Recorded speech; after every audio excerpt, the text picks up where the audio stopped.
Le point positif, c'est qu'il y a eu quelques satisfactions individuelles pour Roberto De Zerbi. On peut parler de Timothy Weah, qui a fait son meilleur match sous le maillot marseillais. C'est lui qui a marqué le but. Greenwood, qui a répondu présent, même s'il y a eu une baisse physiquement en fin de match. Rouli, Pavard, Balerdi. Quelques marges de progression pour d'autres. On peut citer Pechao, O'Reilly, et puis les milieux de terrain aussi, qui ont été un peu irréguliers. Est-ce une défaite encourageante pour l'OM 32-16 pour participer avec nous? Jérôme, je t'ai appelé, je t'ai proposé le débat. Ouais. Tu m'as dit, qu'est-ce que c'est qu'une défaite encourageante? Bah oui. En fait, je ne comprends pas cette phrase-là. Alors, je sais que c'est une phrase par moment employée pour moi, pas des gens qui ont été sur un terrain de football, tout simplement, ou un terrain de sport dans la compétition. Parce qu'un compétiteur, il ne peut pas trouver de choses positives, si tu veux, dans une défaite.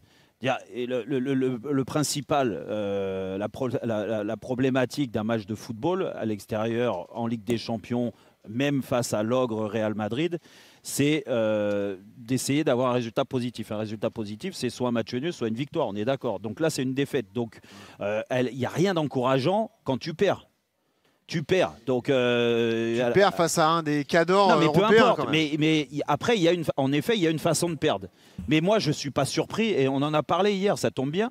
Et c'est ce que je disais, je serais très surpris que l'OM prenne une tarte, prenne 4-0. Rappelle-toi, c'est ce que je te disais hier. Alors, tant mieux, j'ai pas dit de bêtises cette fois-là. Ça m'arrive des fois d'en dire, mais là, je ne l'ai pas dit. Et en effet, j'attendais à ce que l'OM fasse ce genre de match. C'est-à-dire que se donne à fond et ait un maximum de réussite, parce qu'il en faut pour obtenir un résultat face à un grand d'Europe, et on en reviendra tout à l'heure dans une demi-heure avec l'arbitrage. Ouais. Donc il faut de la réussite à tous les niveaux, il faut beaucoup d'efficacité. Je suis désolé, l'OM n'a pas été efficace. Donc l'OM, il y a des choses à corriger. Il y a en effet, en qualité individuelle, il peut y avoir des motifs de satisfaction dans la réaction de certains. Et tu as cité, il y a des joueurs qui viennent d'arriver, en effet, tardivement à l'Olympique de Marseille, et qui ont déjà montré qu'ils se sentaient assez bien dans cette équipe. Ils ont fait un match correct. Je dis correct, pas un grand match, parce que attention aux mots qu'on emploie. Après, à côté de ça, il y a beaucoup trop de manques, encore une fois, pour que l'Olympique de Marseille se mette au niveau des bonnes équipes européennes, des bonnes équipes de Ligue des Champions. C'est pour ça que, encourageante, non. Parce qu'à l'arrivée, si vous mettez dans la tête des joueurs, du staff et de l'environnement marseillais que cette défaite, elle s'est jouée à peu de choses, en effet, et qu'il méritait autre chose qu'une défaite. Oui, on peut le penser, mais j'espère que les joueurs ne le pensent pas comme ça. Parce que s'ils sont dans l'encouragement, et ça me fait peur parce qu'à la fin, j'ai entendu certains en conf de presse, après le match... les joueurs étaient plutôt positifs. Oui, je trouve qu'ils n'ont pas assez de recul. Parce que, attention, si tu trouves des motifs de satisfaction, trop de motifs de satisfaction sur ce déplacement à Madrid, tu es en grand danger... dans 15 jours contre l'Ajax. Moi, je te le dis, Benoît, tu es en grand danger contre l'Ajax, parce que contre l'Ajax, si tu rentres sur le terrain en te disant on a rivalisé avec l'ogre Real Madrid à Bernabéu, on n'était pas loin de faire match nul, voire même de gagner au bout d'un moment quand on était à 10 contre 11.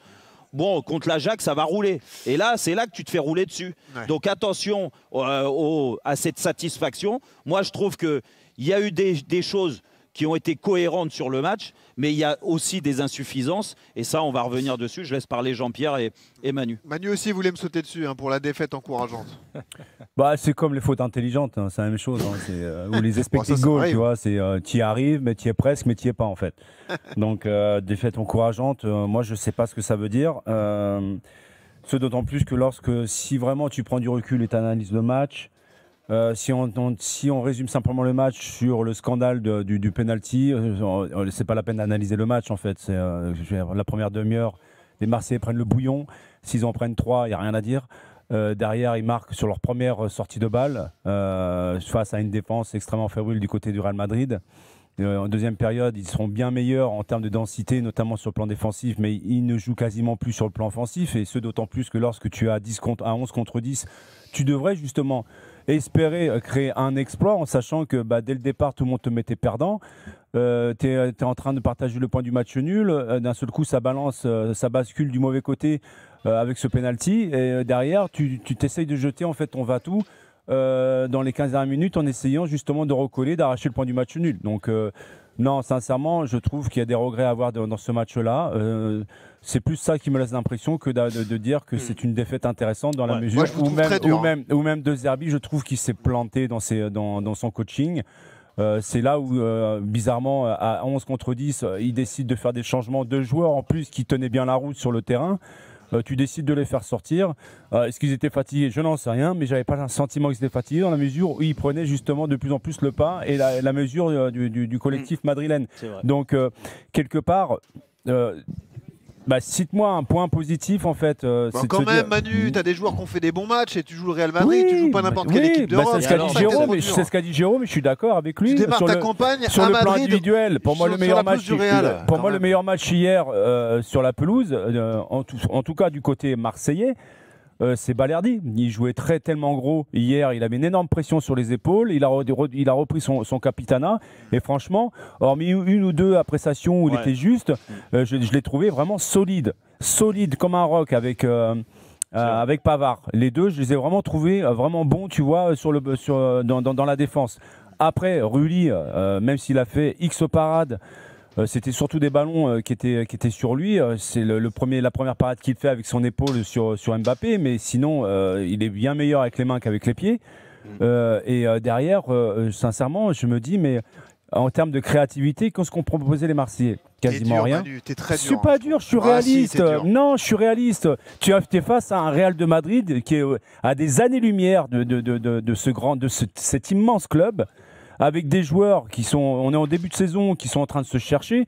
Je leur souhaite bien du plaisir au Real Madrid cette année, parce que je pense qu'on est très très loin d'un potentiel vainqueur de la Champions League cette saison. Il y a encore énormément de boulot et de chemin à faire.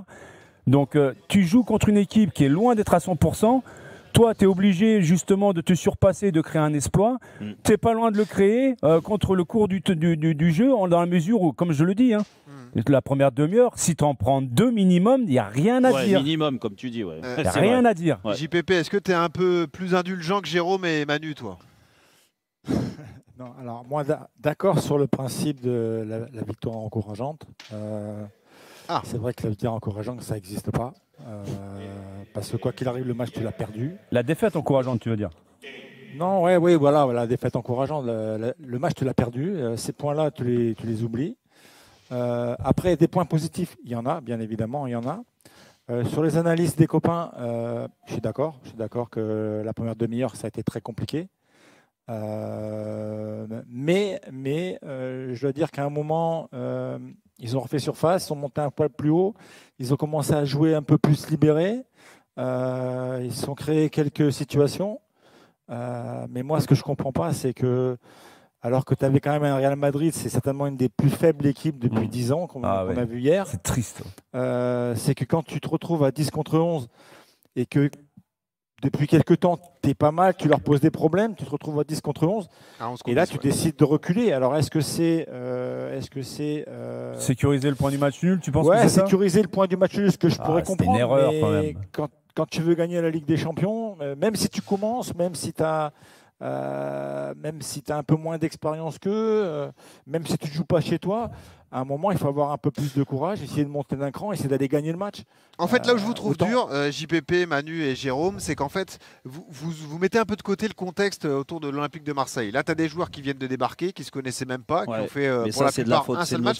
C'est pas la faute, mais il y a un contexte à prendre en compte. Pavard, c'est son deuxième match avec l'OM. Il débarque comme ça dans... Ben oui, mais c'est ça. Les arguments et positifs, tu te dis que les mecs qui se connaissent même pas, et c'est à peine s'ils ont partagé des séances d'entraînement, ils sont capables comme ça, en peu de temps, de s'adapter et d'aller rivaliser face à un grand Europe. C'est fou ce que tu dis, parce que moi, si on va dans ton sens, et dans le sens des dirigeants, parce que honnêtement, si c'est obligé d'en tenir compte, ça, Jérôme. Non, mais moi, j'en ai rien à faire de ça. Moi, je regarde comment tu peux dire qu'ils ont rivalisé avec la Madrid? Non, mais ils ont en tout cas, ils ont tenu le score pendant un bon moment dans le match. Oui, mais analyse le match. La première demi-heure.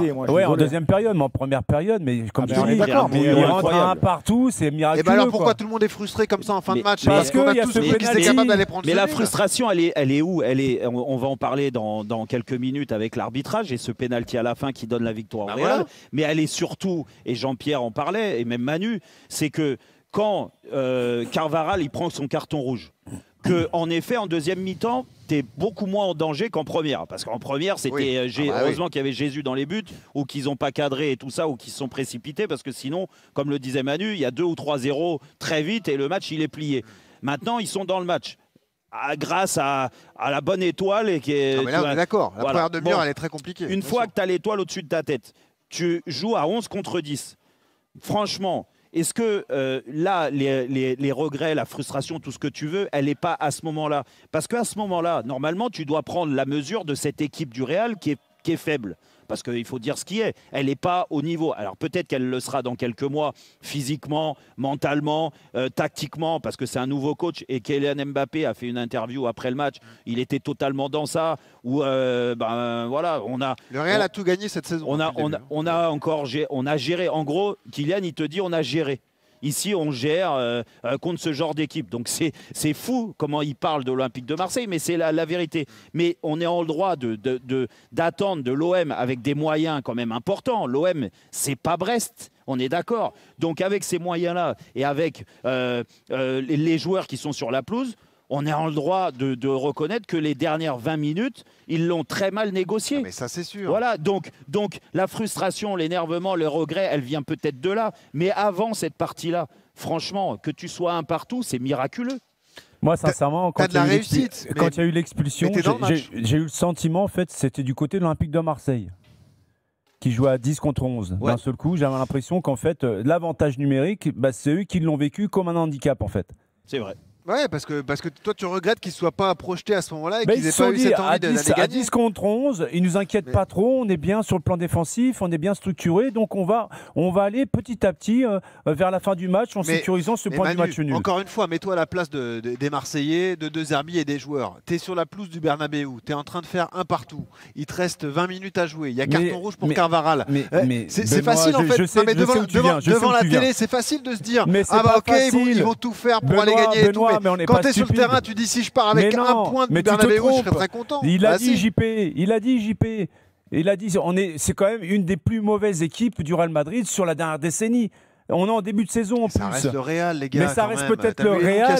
Mais ça fait quand même des années qu'on les voit galérer, le Real. D'accord, mais offensivement, tu as vu les joueurs qu'il y a dans cette équipe? Offensivement, les joueurs qu'il y a dans cette équipe. Il n'y a pas de souci. À tel point qu'ils leur faisaient des passes décisives à chaque fois, les Marseillais. Ben oui. Et puis là où Benoît, j'ai du mal à te saisir. Mais moi, je te dis encore une fois, il y a la façon. Après, ça revient sur le coach. Pour moi, faire un exploit à Bernabéu, c'était en effet de prendre au moins un point et c'était un exploit. Il fallait que ça passe par des choix cohérents de l'entraîneur. L'entraîneur, quand il fait ses changements, l'équipe, elle s'est affaiblie, on est d'accord. Pachao, là, qui est rentré, alors plus grosse recrue de l'histoire, il va peut-être falloir qu'il s'y mette.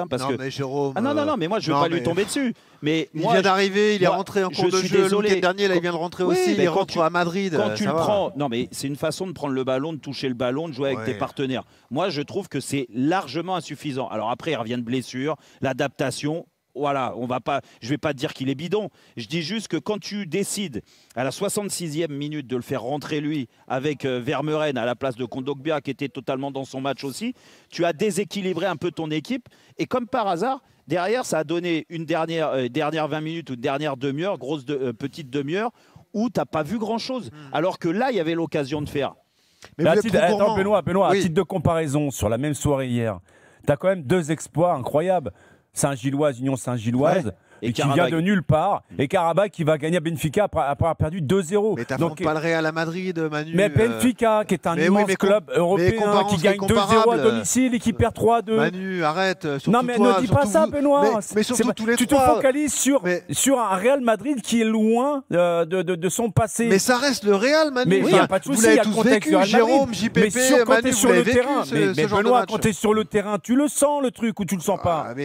Tu parles d'une équipe. Ils auraient dû se dire, il y a moyen de faire quelque chose ce soir. Manu, sur les joueurs de champ, hier, tu as 60% de l'effectif qui vient d'arriver cet été. Oh là là. Et rappelez-vous, les amis, quand vous avez joué, vous, en Ligue des Champions, il y a des matchs où, quand tu étais sur le terrain, que c'était compliqué, que c'était un grand club, tu disais, putain, si on prend un point, on est content. Exactement, voilà. C'est vrai. Et moi, je pense que hier, on aurait tous aimé, bien sûr, qu'ils montent d'un cran, qu'ils aillent chercher, qu'ils aillent peut-être essayer de gagner. Mais l'OM de nouveau en Ligue des Champions, tu fais un bon match. D'accord, mais attends. Tu fais un bon match, tu prends un point. Non, mais je suis d'accord, mais tu regardes le match hier, sérieusement. Du début, de la première minute jusqu'à l'heure de jeu, le match était en train de s'inverser. Et il s'est inversé définitivement lorsque Madrid a concédé justement cette expulsion. Donc, dans la tête des joueurs, tu sais comment ça se passe vite sur un terrain. Tu peux avoir le Real Madrid ou pas le Real Madrid, tu sens le truc ou tu le sens pas. Moi, je te dis que les Marseillais ont commencé de façon timorée, parce qu'il y a le contexte Real Madrid, il n'y a pas de souci. Il y a le Sambandéu qui peut impressionner beaucoup de joueurs, même des joueurs chevronnés, il n'y a aucun souci. Mais ils ont réussi à traverser les mailles du filet. On est presque miraculeux en rentrant à la mi-temps avec un partout. Derrière, il y a ce... Tu vois quand même sur le terrain, sur les 15 premières minutes de la deuxième période, l'OM ne lâchait rien et Real Madrid n'était quasiment pas dangereux. Donc tu sentais que la tendance était en train de s'inverser définitivement. Mais Manu, moi je suis totalement d'accord avec toi. Là où je rejoins un peu Jean-Pierre, c'est vrai que tu te retrouves dans un contexte où tu es à 11 contre 10. Tu sens que sur le terrain, le Madrid, ils sont plus du tout dangereux par rapport à la première mi-temps. D'accord. Donc là, tu te dis, on va au moins prendre un point. Donc, arrêtez les gars, j'ai l'impression d'avoir cette fameuse mentalité française à une certaine époque. Manu, arrêtez les gars. Manu, je suis en train d'essayer de comprendre. T'as joué à l'étranger, t'as vu commencer. Mais Manu, l'approche elle est complètement différente. T'as beau avoir en face de toi des adversaires qui ont un pedigree incroyable long comme le bras. Si t'as un moyen de les taper, tu vas les taper. Mais Manu, je suis pas en train de te dire que. Mais je suis pas en train de te dire. Moi, j'ai pas eu besoin. Alors, j'y suis allé un peu à l'étranger après, mais j'ai pas eu besoin de jouer à l'étranger pour avoir cet état d'esprit-là. Je te dis pas que les Marseillais ne l'avaient pas, n'avaient pas envie d'aller s'imposer. Je dis juste que avec tout ce qui s'est dit, toutes les incertitudes, et ça c'est de la faute des dirigeants d'avoir recruté tardivement et d'avoir construit cette équipe comme ça au dernier moment, et là ça fait une semaine de vie commune ensemble et ils ont déjà un match à Bernabéu. Voilà. Donc bien sûr qu'il y avait une crainte au départ de prendre une tôle. Ils se rendent compte qu'en effet, la tôle, ils la prennent pas. Ils sont totalement dans le match. Alors avec de la réussite, voilà. Parce donc que pour moi, on se contente du point du match nul. Oui, mais la meilleure. C'est ce que tu es en train de me dire en fait. Non, parce que pour moi, la meilleure équipe. J'espère que ce fameux point du match nul, on va pas le regretter à la fin. Non, mais moi aussi, j'espère aussi. Mais je te dis juste que ils étaient dans le match avec de la réussite, parce que pour moi, la meilleure équipe, mine de rien, a gagné. Évidemment. Voilà, elle a gagné, le Real Madrid, même avec l'aide de l'arbitre en fin de match. Ok. Mais à côté de ça, tu peux pas aussi te dire. Et même dans la peau de l'entraîneur, dire putain, on a déjà un point, ils sont à 10 sur la meilleure équipe. Tu trouves que le Real n'a pas été la meilleure équipe hier, Jean-Pierre? Pendant la demi-heure, ça a été une très très bonne équipe, mais après je suis désolé, mais l'OM a été au moins au niveau du Real. Ou enfin JPP, il y a le nombre d'occasions aussi. Oui, non, mais d'accord, mais tu joues encore une fois. Quand on écoute le débat, on joue à Madrid. Donc on joue à Madrid, tu as cette équipe du Real qui, quoi qu'il arrive, est obligée, quoi qu'il arrive, d'essayer de montrer que les patrons, c'est eux. Sauf qu'en face, tu as Rouli qui arrête tout. Et là, tu peux te dire aussi dans la tête des Marseillais que peut-être c'est le bon jour, quoi. Oui, mais Jean-Pierre, pour dire que c'est la meilleure équipe en deuxième mi-temps. Pardon, excuse-moi, Jérôme. Quand tu repars en deuxième mi-temps, que tu t'aperçois que tu fais jeu égal, tu es plus dangereux, tu leur poses des soucis, qui t'arrive le carton rouge de Carvajal, tu te dis peut-être on peut faire quelque chose. Sauf que tu ne vas pas faire le quelque chose qu'on attend tous. On attend tous qu'ils aillent juste chercher la victoire. Mais en fait, ils ont certainement voulu prendre le match nul et ils sont finiqués. T'as raison. Justement, j'ai une question à te poser. Tu en penses quoi, toi, des changements de Zerbi quasiment juste après qu'il y a eu l'expulsion enfin, je sais pas, moi... Pourquoi tu finis pas avec les joueurs qu'il y a sur la pelouse qui sont en train d'inverser? Parce que je pense que De Zerbi, quand il fait rentrer Pac-Chao, il pense que c'est un renfort, un vrai renfort. Ils n'ont rien apporté, les remplaçants. Et Pac-Chao n'a pas été au niveau de ce qu'on attendait. Et puis les mecs étaient rincés, on l'a vu, Manu. Enfin, non, mais c'est t'as trouvé les Madrilènes super, toi, sur le plan physiquement? C'est pas ce que je t'ai dit, mais par contre, on a vu les Marseillais à terre. Manu, moi, là, il y a une autre. Moi, je pense qu'il a manqué d'inspiration à l'image de ses joueurs. Mais Manu, dans la question du début, la question de Benoît au début et du thème, c'était la défaite encourageante. En effet, là, moi, où j'ai des craintes sur l'OM, c'est à travers ce match et vu le rythme, parce que c'était pas un Real qui était encore prêt, et normal vu le peu de vacances qu'ils ont eu, un peu comme le Paris Saint-Germain qu'on verra ce soir, et toutes ces équipes qui ont fait la Coupe du Monde des clubs, ils sont pas encore prêts. Mais quand je vois l'OM, comment ils ont fini, et la dernière demi-heure en effet avec des joueurs qui avaient les mains sur les genoux, qui n'arrivaient plus à courir, et ben moi franchement, je me pose beaucoup de questions sur la suite au niveau physique de l'Olympique de Marseille, parce que allez pas me dire que l'OM... Moi, Jérôme,